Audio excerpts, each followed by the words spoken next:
शं वरुणः शन्नो भवत्वर्यमा शन्न इन्द्रो बृहस्पतिः शन्नो विष्णुरुक्रमः ॐ शान्ति शान्ति शान्तिः।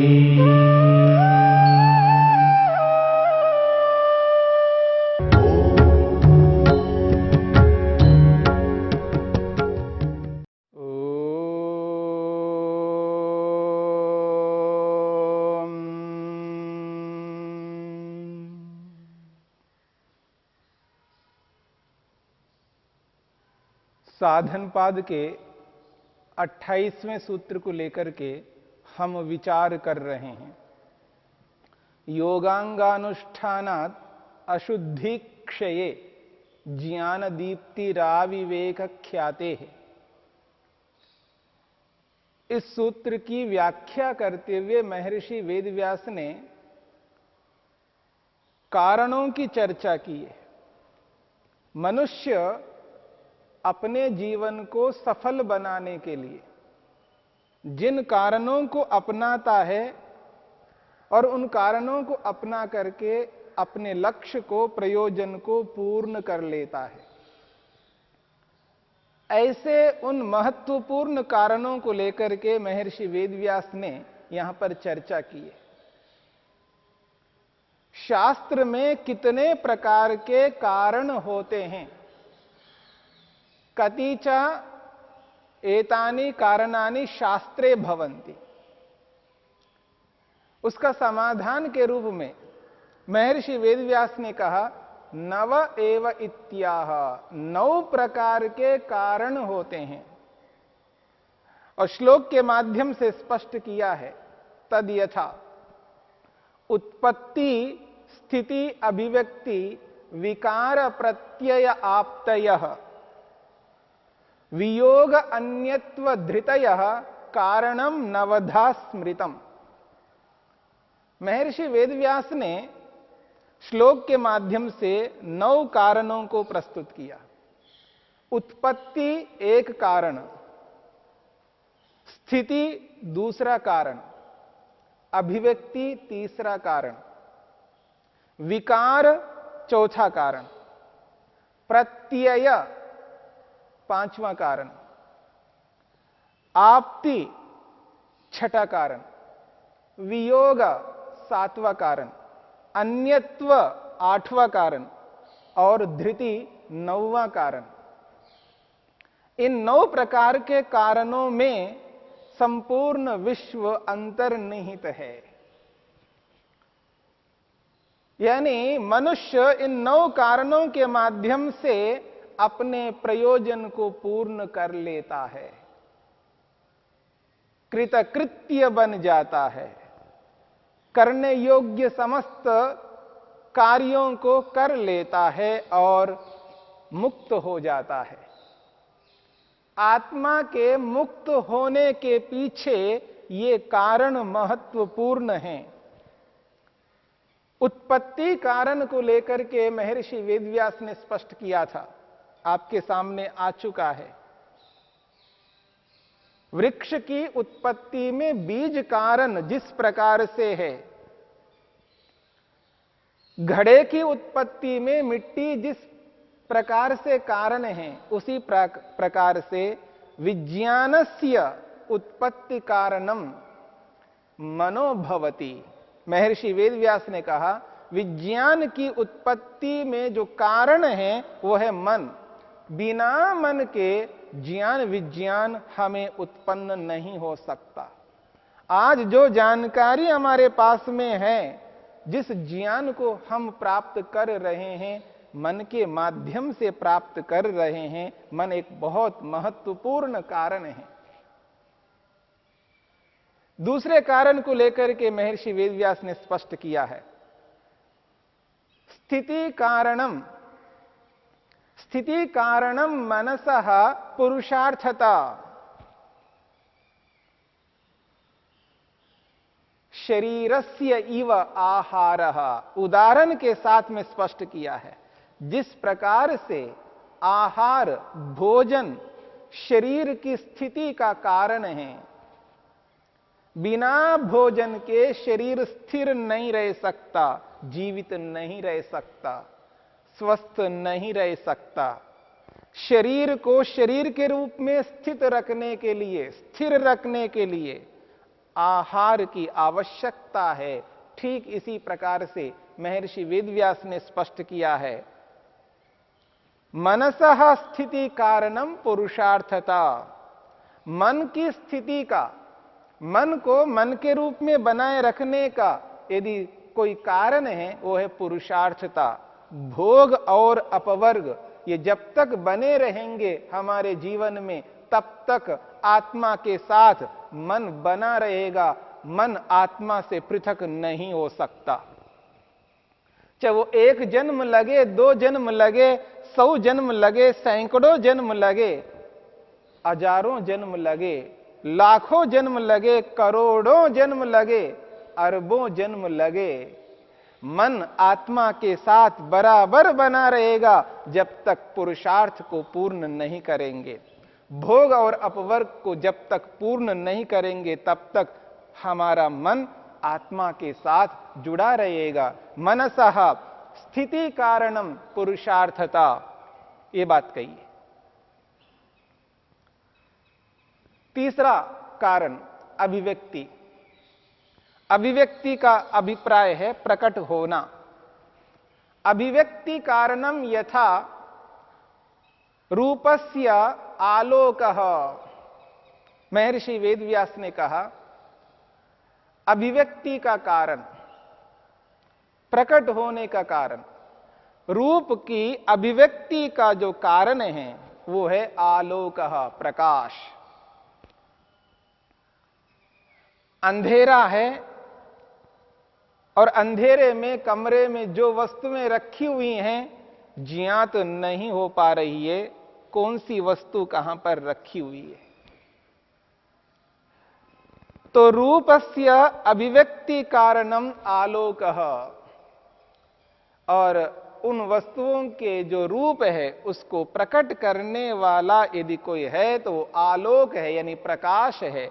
बिना प्रकाश के, बिना उजाले के रूप की अभिव्यक्ति नहीं हो सकती। तथा रूप ज्ञानम, उसी प्रकार रूप का जो ज्ञान होता है वो भी वहां पर कारण है, आलोक, प्रकाश। बिना प्रकाश के रूप का ज्ञान नहीं हो सकता। ये किस रूप वाला है, इसका जो ज्ञान है, जानकारी है, उसके पीछे भी कारण आलोक, प्रकाश है। इन तीन कारणों को लेकर के हमने विचार किया। अब चलते हैं चौथे कारण की ओर। उत्पत्ति, स्थिति, अभिव्यक्ति। चौथा कारण है विकार। विकार का अभिप्राय है बदल जाना, परिवर्तित हो जाना। महर्षि वेदव्यास ने सुंदर शब्दों में स्पष्ट किया है। वो कहते हैं यथा अग्नि पाक्यस्य, यथा अग्नि पाक्यस्य। पाक्य कहते हैं पकाने योग्य, दाल चावल जो भी हम भोजन में पकाते हैं। तो कह रहे हैं यथा अग्नि पाक्यस्य, जिस प्रकार से पकाने योग्य चावल जो पक करके बदल जाता है, परिवर्तित हो जाता है, खाने योग्य बन जाता है, उस विकार का यदि कोई कारण है तो वो अग्नि है। पाक्यस्य विकार कारणम अग्नि ही। चावल जो पक गया है, पके हुए चावल का जो कारण है वो है अग्नि। बिना अग्नि के उसमें ऐसा विकार उत्पन्न नहीं हो सकता। दूध है, दूध है, दूध दही के रूप में जब परिवर्तित होता है, दूध जिस रूप में है वो दूध दूध के रूप में ना रह करके दही के रूप में परिवर्तित हो गया, विकार हो गया। दुग्धस्य विकार कारणम अम्लता, खटाई। दूध में ये जो विकार उत्पन्न हुआ है, दूध दही के रूप में जो परिवर्तित हुआ है, उसके पीछे कारण है खटाई। उसी प्रकार महर्षि ने यहां पर विकार का जो कारण बताया है वो है विषयांतरम। विकार कारणम मनसः विषयांतरम। मनसः विकार कारणम विषयांतरम। मन में विकार उत्पन्न होता है और उस विकार के उत्पत्ति के पीछे विषयांतर कारण बनता है, भिन्न विषय। विषयांतर का अभिप्राय है भिन्न विषय।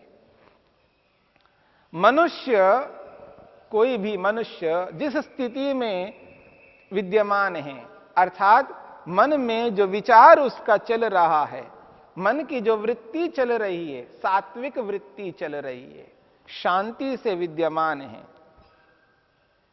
एक पिता शांत होकर के अपने कार्य को कर रहा है और उस पिता का जो पुत्र है, किशोर बच्चा है, उसने घर के अंदर एक ऐसा कार्य किया, ऐसा काम किया है जो बिगाड़ का है। उसने बिगाड़ किया है, किसी को तोड़ दिया है, कीमती वस्तु को उसने तोड़ दिया है और विषय दूसरा आ गया है। विषयांतर आते ही पिता के मन में परिवर्तन आ जाता है, गुस्सा आ जाता है, क्रोध उत्पन्न होता है। वो जो सात्विकता थी वो सात्विकता हट जाती है और राजसिकता आ जाती है, रजोगुण बढ़ जाता है। उसके कारण से पुत्र को गुस्से से, क्रोध से देखता है, कुछ बोलता है, कुछ कहता है। तो मन के अंदर जो विकार उत्पन्न हो रहा है, जिस सात्विकता में व्यक्ति जी रहा है, उस सात्विकता का हटना, उसमें विकृति आना, उसमें विकार उत्पन्न होना, सात्विकता का हट जाना, राजसिकता का प्रवेश होना, ये विषयांतर है, दूसरा विषय है।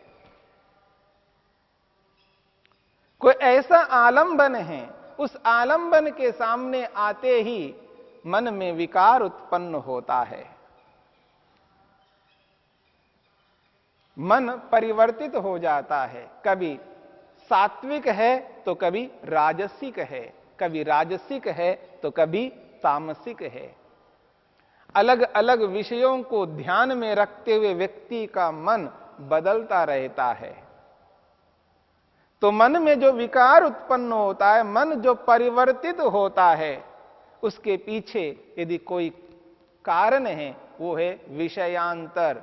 अलग अलग विषय, अलग अलग आलंबन। इन आलंबनों के कारण से इस प्रकार का अंतर उत्पन्न होता है। उत्पत्ति, स्थिति, अभिव्यक्ति, विकार, चार कारणों को लेकर के हमने विचार किया। पांचवा कारण है प्रत्यय। प्रत्यय कहते हैं ज्ञान को। एक ज्ञान दूसरे ज्ञान का कारण बनता है। प्रत्यय का अर्थ कारण है। प्रत्यय कारणम, प्रत्यय कारणम धूम ज्ञानम अग्नि ज्ञानस्य। महर्षि वेदव्यास ने स्पष्ट किया है, प्रत्यय कारणम धूम ज्ञानम अग्नि ज्ञानस्य। अग्नि ज्ञानस्य प्रत्यय कारणम धूम ज्ञानम। अग्नि ज्ञानस्य, अग्नि का जो बोध होता है, अग्नि का जो ज्ञान होता है, हमने अग्नि को देखा नहीं है, जाना नहीं है, प्रत्यक्ष किया नहीं है। हम कहीं जा रहे हैं, कहीं यात्रा पे जा रहे हैं, और दूर से एक रेखा के समान, रेखा की भांति ऊपर धुआं उठता जा रहा है। दूर से हमने देखा, उठते हुए धुएं को देखा, धुआं ऊपर उठता जा रहा है। तो वो जो धुएं का ज्ञान है, उस धुएं का ज्ञान हमें ये प्रतीति कराता है कि वहां पर अग्नि है, और अग्नि को हम देख नहीं पा रहे हैं, दूर हैं हम। तो धुएं का ज्ञान अग्नि का ज्ञान कराने में कारण बनता है। एक ज्ञान दूसरे ज्ञान का कारण बनता है। इसलिए कहा प्रत्यय कारणम। प्रत्यय भी, ज्ञान भी एक कारण बनता है दूसरे ज्ञान का। मान लीजिएगा नदी बह रही है, नदी में पानी बह रहा है, बहुत कम पानी है, हम रोज वहां से गुजर रहे हैं, गर्मी का मौसम है, पानी कम है नदी में, पानी बहता जा रहा है, रोज वहां से आ रहे हैं, जा रहे हैं। और एक दिन वहां से जा रहे थे तो नदी में पानी कम नहीं है, बहुत अधिक है, और उसका बहाव बहुत तीव्र है। उस पानी में मिट्टी मिली हुई है और पत्ते भी हैं, झाड़ झंकाड़ भी हैं। तो उस पानी को देख करके हमें यह बोध होता है, ऊपर बांध टूट गया है, ऊपर बांध टूट गया है, इस कारण से पानी इस प्रकार से आ रहा है। एक को देख करके, एक के ज्ञान से दूसरे का ज्ञान होता है।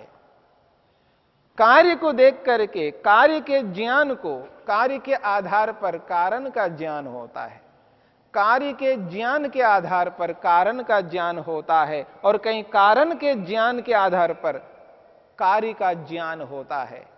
ऐसे एक ज्ञान दूसरे ज्ञान का कारण बनता है। यह है पांचवा कारण, प्रत्यय कारणम धूम ज्ञानम अग्नि ज्ञानस्य। छठा कारण है, छठा कारण है आपति, यानी प्राप्ति को कहते हैं। प्राप्ति कारणम, प्राप्ति कारण को लेकर के हम विचार करेंगे। अभी तक हमने 5 कारणों को जाना है, आगे बचे हुए उन 4 कारणों को लेकर के समझने का प्रयत्न करेंगे।